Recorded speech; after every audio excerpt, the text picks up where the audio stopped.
Welcome back to our YouTube channel. Today I've got a tutorial showing you how to create a bit of abstract art from pretty much anything. Out of focus pictures, whatever, but just a bit of fun. So for example, this picture here, we're going to turn it into this. There we go. So let's get to it.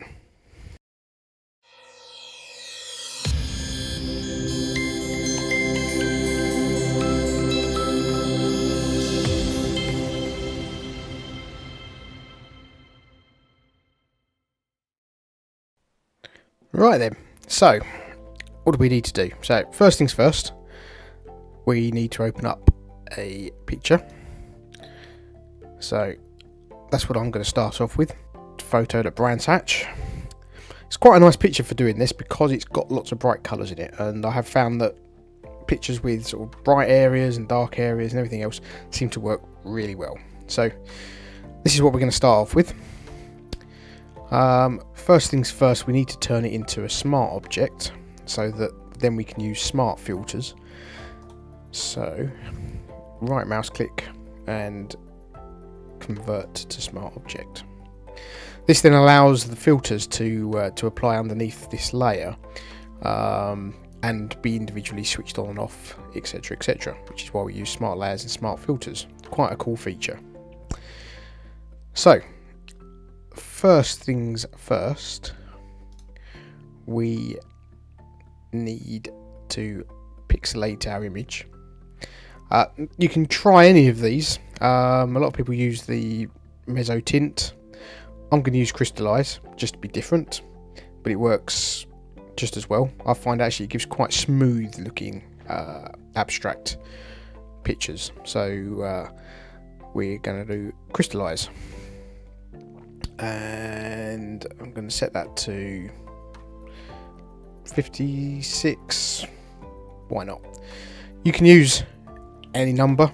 They're all going to have different effects. So it really is one of those kind of things to experiment with. So there we go. I'm going to set that to 56 and click on OK. Looks quite interesting already. Right. So we've done that. So the next thing we're going to do is we're going to use the blur tool, and then we're going to do a radial blur, and we want a zoom effect. I'm going to leave the quality to good just to speed things up a little bit, but if you set it to best, you'll get the best sort of graduations in the colours and everything else, but it takes a lot longer. So we're going to do this just on the good level for the time being, but again, it's one of those things that you can experiment with. So we're going to do radial blur, and then we're going to hit OK. Yep, cool effect, but we're going to do it a couple more times just to smooth it out, so you'll see what I mean. And because we've used that filter, when you click on filter, you'll see it's right at the top this time, where you can press Alt Control F. But we're going to do radial blur, same again, so amount 100, zoom, and good. And you'll see that's kind of smoothed it out, got some interesting lines now. And I'm going to do it once more. So filter, radial blur, and OK. So I think that's enough. And then what we're going to do is we're going to put a spin on it. So I'm going to go filter, and this time we're going to go to distort and twirl. Now, you can set whatever number, whatever figure you want in here. Again, all experimenting.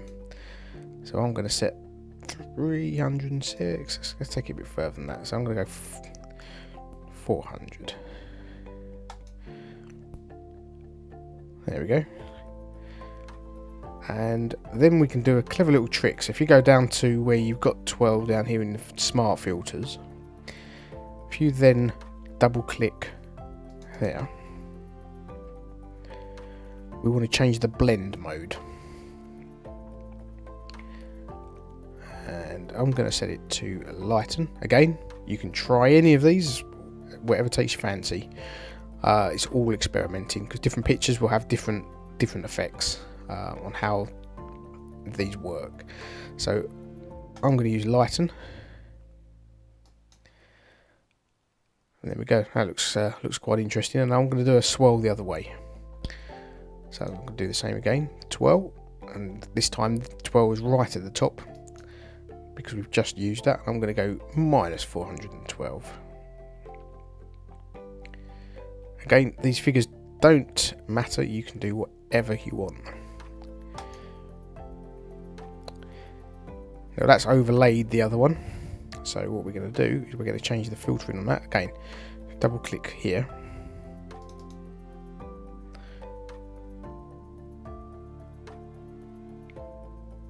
Now you can see it's starting to take a bit of time because it's the more filters you have on there, the longer it takes because it has to keep rendering the picture. Right, so we're going to use lighten again. There you go. Looks quite interesting. Now, what you can do after you've done that, you can have a play around with the colours. So then we can come down here, so we can add a new adjustment layer.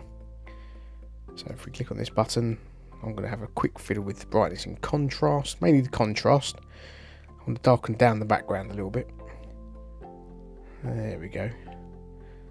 Just to make it look a little bit more striking. Yeah, quite liking that now.